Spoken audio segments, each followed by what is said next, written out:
पिछले एपिसोड में हमने देखा था कि वांग और बाकी सारे लोग वहां से कॉफिन वाली जगह पर जाने के लिए निकल चुके थे। उनके पास एक स्टार कंपास भी होता है जिसके ऊपर सवार होकर वो लोग आगे बढ़ रहे थे। थोड़ी दूर आने के बाद उनका सामना एक बहुत ही खतरनाक मॉन्स्टर से हो चुका था जो उनके स्टार कंपास को तोड़ने की कोशिश कर रहा था, लेकिन बड़ी मुश्किल से वो सभी स्टार कंपास को बचाते हुए वहां से आगे निकल कर आ जाते हैं। और अब वो उस जगह पर पहुंच चुके थे जहाँ पर उन्हें कॉफिन मिलने वाला है, लेकिन वहाँ पर कॉफिन तो होता ही नहीं। वो जगह पूरी तरह से खाली थी, लेकिन तब वांग को पता चलता है कि यहाँ पर नीचे एक और थर्ड लेयर है और वहां पर हो सकता है कॉफिन, तो हमें वहां जाकर देखना चाहिए। इसलिए सभी डिसाइड कर लेते हैं कि वो यहाँ से थर्ड लेयर के अंदर जाएंगे। जिसके बाद यहाँ से ये एपिसोड शुरू होता है। तो इस एपिसोड की शुरुआत में जैसे ही वो लोग थर्ड लेयर के अंदर जाने वाले थे, वहां पर जावी आ चुका था जो कि काफी टाइम से इनका पीछा कर रहा था। जावी को जैसे ही ये लोग देखते हैं, वो सभी उसको देखते साथ ही ग्रीट करना शुरू कर देते हैं। डीमन जो था वो जावी से कह रहा था कि सीनियर, मैं तो आपको बहुत टाइम से पहचानता हूँ, हमारा पूरा जो क्लान है ना वो भी आपको अच्छे से जानता है, आप फायर एलिमेंट सेट के एक अच्छे खासे जीनियस भी हो। सभी उसको जो ग्रीट कर रहे थे, तो वो जो जाओयू था वो सिर्फ वांग को ही देख रहा था। वांग को देखने के बाद वो उससे कहता है कि बच्चे, तुम मुझे ना थोड़े से अलग लग रहे हो इन दोनों से। पता है क्यों? क्योंकि तुमने मेरे बारे में पहले ही पता कर लिया कि मैं काफी टाइम से तुम तीनों का पीछा कर रहा था। ये बड़ी अच्छी बात है जो तुमने आसानी से पता लगा लिया कि मैं तुम्हारे पीछे हूँ। वांग कहता है कि नहीं सीनियर, ऐसी कोई बात नहीं है, मुझे बस ऐसा फीलिंग आई थी कि कोई मेरा पीछा कर रहा है, लेकिन मैं ये नहीं पता कर पाया था कि आप ही मेरे पीछे थे। बस थोड़ा मैंने सेंस किया कि कोई आस पास है, तो मैंने ये सोचा कि कोई पीछा कर रहा होगा। इसके बाद जाओयू जो था वो वहाँ पर उन सभी से कह रहा होता है कि देखो, ऊपर जितनी भी चीज थी ना उस सबको मैंने उठा लिया है। आज नहीं उठाया, बहुत टाइम हो गया, यहाँ की सारी चीजों को मैं उठा चुका हूँ। लेकिन जैसा कि इस वांग ने कहा ना कि यहाँ पर एक थर्ड लेयर भी है, तो बिल्कुल ये बात सच है कि इस जगह के नीचे थर्ड लेयर मौजूद है। तुम लोग अगर वहाँ पर जाना चाहते हो तो बिल्कुल जा सकते हो। अगर तुम्हें अपनी जान प्यारी नहीं है तो, क्योंकि मैं यहाँ पर हूँ ना, मैं तुम्हें नहीं जाने दूंगा। वहाँ पर जाना है तो मुझसे लड़ने के बाद ही थर्ड लेयर के अंदर जाना होगा। लेकिन तभी वहाँ पर किसी के हंसने की बहुत जोर से आवाज आती है। इसके बाद वहाँ पर एक एल्डर उठकर आता है जो कि कॉप सेक का एक एल्डर था। वो यहाँ पर आने के बाद कह रहा था कि अरे वाह, अकेले अकेले पार्टी हो रही है, मुझे कोई बुलाया तक नहीं, तो सोचा कि बिना इनविटेशन के ही घुस आता हूँ। जावी उस एल्डर को देखकर कह रहा था कि आप हो कौन और आपका यहाँ पर आने का मकसद क्या है? क्या आप हमारा पीछा कर रहे थे? पीछा नहीं कर रहे थे तो क्यों आए हो यहाँ पर? मुझे इसकी वजह जाननी है। जिस पर वो एल्डर कहता है कि देखो, यहाँ पर क्या चल रहा था मुझे उससे मैटर नहीं करता, लेकिन हाँ, मैं जरूर किसी चीज के लिए यहाँ पर आया हूँ। अब वो चीज है यही थर्ड लेयर जो कि जहाँ पर तुम खड़े हो उसके नीचे मौजूद है। मैं भी थर्ड लेयर के अंदर ही जाना चाहता हूँ, तो अपना अपना रास्ता खाली करो, मुझे उसके अंदर जाना है। ये सुनकर जावी बहुत ज्यादा भड़क चुका था। वो जैसे ही पैर मारता है वहाँ पर कि पानी के अंदर एक भवंडर सा आ जाता है। वांग ये देखकर एकदम हैरान था कि ये दोनों बंदे ना मुझे ट्रांसफॉर्मेशन ऑफ गॉड लेवल के ऊपर के लग रहे हैं या फिर ट्रांसफॉर्मेशन ऑफ गॉड लेवल के लेट या मिड स्टेज के तो होंगे ही। अगर ये दोनों यहाँ पर फाइट करते हैं तो बड़ी तबाही आएगी। और जैसा वांग का डाउट था वही चीज यहाँ पर होने लग जाती है। जावी ने यहाँ पर जितना भी पानी वहाँ मौजूद था उन सभी का भवंडर बना लिया था। अब भवंडर को वो अपने पीछे रख लेता है ताकि उसकी मदद से वो एल्डर के साथ फाइट कर सके, क्योंकि वो किसी को भी थर्ड लेयर के अंदर अपने अलावा नहीं जाने देना चाहता। इसके बाद जैसे उसने एल्डर के ऊपर वो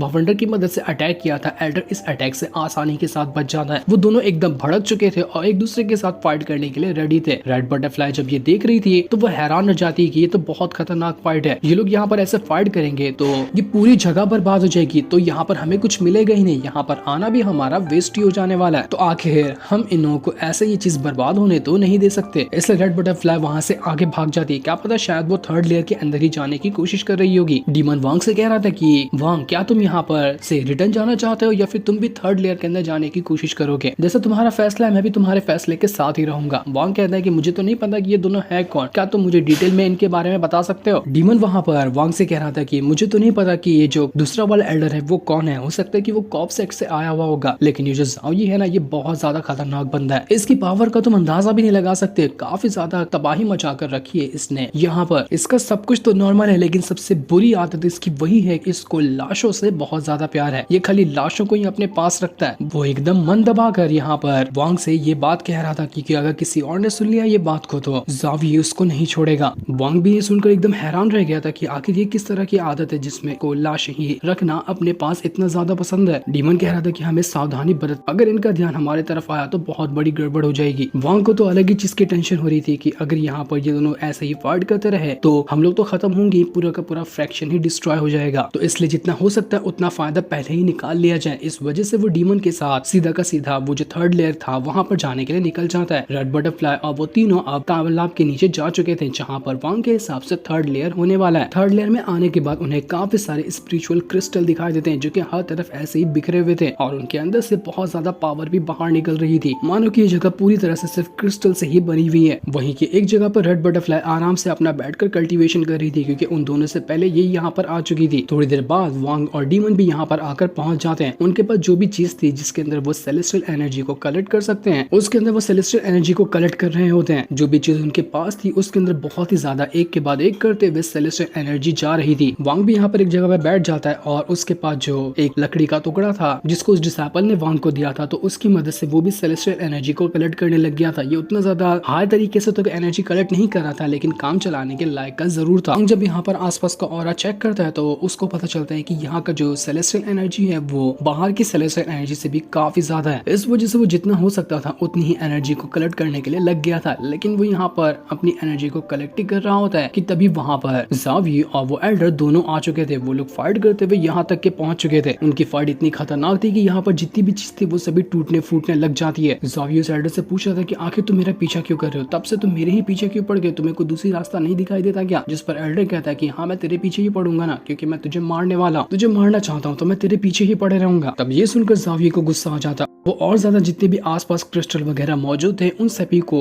तोड़कर यहाँ पर और ज्यादा हाई लेवल की सेलेस्टियल एनर्जी क्रिएट करने लग जाता है ताकि उसकी मदद से वो एक स्ट्रॉन्ग अटैक बना सके और वो एल्डर की वहां पर जान ले लेगा। ये देखकर सारे के सारे लोग हैरान रह गए थे। वो जो कॉपसेक का एल्डर था वो कह रहा था कि बहुत ही कमाल की टेक्निक है, मैं भी इस तरह के पावरफुल दुश्मन से बहुत टाइम से फाइट करना चाहता था, काफी टाइम बाद तो मुझे मिला है। तेरा डेथ ऑरा जो है ना वो भी बहुत ज्यादा स्ट्रॉन्ग है, मजा आएगा तुझसे फाइट करके। इसके बाद वो भी वहां पर अपने बहुत ही ज्यादा हाई लेवल के डिमोनिक ऑरा को एक्टिवेट करता है और उसकी मदद से वो ज़ावी के ऊपर अटैक कर देता है। दोनों का अटैक जब टकराता है यहाँ पर आपस में तो ये फ्रैगमेंट वाला हिस्सा भी काफी हद तक के टूट चुका था। ज़ावी कह रहा था कि ऐसे ही फाइट करते रहे तो पक्का यहाँ पर ये फ्रैगमेंट टूटेगा और हम सब मर जाने वाले हैं। यहाँ पर हम कितनी भी पावर का क्यों ना इस्तेमाल कर ले, यहाँ पर जितना भी लेयर है इस पूरे के पूरे फ्रैगमेंट के ऊपर उन सबको क्रॉस नहीं कर पाएंगे। अच्छे से अच्छा कल्टीवेटर भी इसको क्रॉस नहीं कर सकता। इतनी ज्यादा खतरनाक और इतना ज्यादा हाई लेवल का ये फ्रैगमेंट वाला हिस्सा है। तू यहाँ पर मरेगा और तेरी कब्र भी यहीं पर खोद कर दफन भी हो जाएगी। तो बता कि तू अभी भी यहाँ पर मुझसे फाइट करना चाहता है या फिर ये फाइट को रोकेगा? फाइट करना है तो मैं भी इसके लिए तैयार हूँ क्योंकि मुझे मरने से कोई फर्क नहीं पड़ता, ना ही मुझे मरने से डर लगता है। वांग, रेड बटरफ्लाई और डीमन तीनों घबरा चुके थे। उनको पता था कि ये दोनों नहीं रुकने वाले, ये फाइट तो तब भी करेंगे। तो ये तीनों थर्ड लेयर वाले फ्रैगमेंट से भागने की कोशिश करते हैं ताकि ये लोग मर जाए कोई फर्क नहीं पड़ता, लेकिन तीनों तो यहाँ से भाग जाएंगे। लेकिन इनको भागते हुए वो कॉपसेक का एल्डर देख लेता है और अपनी पावर की मदद से उन लोगों को वहां पर पकड़ लेता है। जब उसके चंगुल में सीधा रेड बटरफ्लाई ही पहुंच चुकी थी क्योंकि वो रेड बटरफ्लाई की बॉडी के ऊपर अपना कंट्रोल हासिल करना चाहता था। वो अपनी इविल पावर को उसकी बॉडी के अंदर डाल रहा होता है, लेकिन रेड बटरफ्लाई के पास किसी तरह का ब्रेसलेट था जिसकी मदद से उसकी पूरी तरह से इविल पावर उसके अंदर नहीं जा रही थी और वो रेड बटरफ्लाई की बॉडी पे कंट्रोल भी नहीं कर पा रहा होता है ढंग से। रेड बटरफ्लाई कह रही थी कि अगर तुमने जबरदस्ती यहाँ पर मेरी बॉडी के ऊपर कंट्रोल हासिल करने की कोशिश की तो मैं इसको तोड़ दूंगी। और ये टूटा तो ये फ्रैगमेंट वाला हिस्सा पूरी तरह से अभी के अभी खत्म हो जाएगा और इमॉर्टल रैन के अंदर इतनी बड़ी तबाही आएगी जिसके बारे में तुम सोच भी नहीं सकते। अगर इसमें भी तुम कैसे भी करके बच कर निकल गए ना तो सुजाकू ऑर्गेनाइजेशन जो है, जो पूरे सुजाकू प्लैनेट पे कंट्रोल हासिल करके रखती है, वो तुम्हें नहीं छोड़ेगी। दुनिया के किस भी कोने में तुम क्यों ना छुप जाओ, वहां पर आकर वो तुम्हारी जान ले लेगी। तो तुम्हारे बचने का कोई सवाल ही नहीं पैदा होता, इसलिए ये काम यहाँ पर तुम छोड़ दो। वो एल्डर वहां पर उससे कह रहा था कि अरे लड़की इतनी ज्यादा घबरा क्यों गई, मैं यहाँ पर तेरी जान नहीं लेने वाला, बस यहाँ पर तेरी बॉडी के ऊपर कंट्रोल करूंगा ताकि मैं ज़ावी के साथ फाइट कर सकूं। इससे तू मरेगी नहीं, इसकी मदद से ये फ्रैगमेंट क्रैश नहीं होगा क्योंकि अगर हम दोनों फाइट करते हैं मैं और ज़ावी तो ये फ्रैगमेंट डिस्ट्रॉय हो सकता है, लेकिन अगर मैं तेरी बॉडी का इस्तेमाल करते हुए करूं तो तू मर जाएगी, इससे फर्क नहीं पड़ता, लेकिन ये फ्रैगमेंट को कुछ नहीं होगा। वो ज़ावी को भी कहता है कि जा तुझे जो बंदा सही लगता है ना इन दोनों में से, तो उन दोनों में से किसी एक को सिलेक्ट कर ले। अब हम यहाँ पर अपनी पावर को इन बंदों के अंदर डालेंगे और इनसे फाइट करेंगे जिससे फ्रैगमेंट भी क्रैश नहीं होगा और हमारी यहाँ पर फाइट भी हो जाएगी। वो ज़ावी जो था वो एल्डर से कहता है कि मैं क्यों करूँ यहाँ पर किसी की बॉडी पे भी कंट्रोल, मुझे नहीं करना। आखिर तू है कौन और फाइट क्यों ही करना चाहता है मुझसे? देख तू थर्ड लेयर के अंदर भी आ गया लेकिन तब भी यहाँ से कुछ नहीं ले रहा है, तेरा मकसद क्या था यहाँ पर आने का वो साफ साफ बता। तब एल्डर उससे कहता है कि मैंने सुना है तेरे पास टिंगर नाम की एक लड़की की लाश है, वही लाश मुझे चाहिए, मैं वही लेने के लिए यहाँ पर तेरे पास आया था, तो इसलिए फटाफट से वो निकाल कर मुझे दे दे। ज़ावी अब तक के तो उतना गुस्सा नहीं हुआ था, लेकिन जैसे उसने यहाँ पर सुना कि ये बंदा तो टिंगर को उससे दूर करने के लिए आया है तब वो एकदम भड़क जाता है। उसका गुस्सा उसके बॉडी से भी कंट्रोल के बाहर होते जा रहा था, वो बहुत ज्यादा भड़क चुका था। उसकी पावर की वजह से वहाँ पर एक बहुत ही भयानक तरीके का धमाका होने लग जाता है और वो अब यहाँ पर कहता है कि अब दुनिया की कोई ताकत इस एल्डर को मुझसे आज नहीं बचा सकती। तूने मेरी टिंगर के ऊपर नजर डाली है, अब मैं तुझे देखने के लायक ही नहीं छोड़ूंगा, तू मरेगा और बहुत बुरी वाली मौत, आज तू यहाँ पर मरने वाला है। इसके बाद वो अपनी पावर को सीधा डीमन के अंदर डाल देता है ताकि उसकी बॉडी को कंट्रोल कर सकते हुए वो सीधा एडर के साथ फाइट शुरू कर दे, जिससे डीमन को बहुत ज्यादा तकलीफ होने लग गई थी। उसको समझ नहीं आता कि उसके साथ क्या हो रहा है, लेकिन ये लोग यहाँ पर फाइट कर पाते हैं। उससे पहले ही ये एपिसोड यहीं पर एंड हो जाता है। Thanks for watching.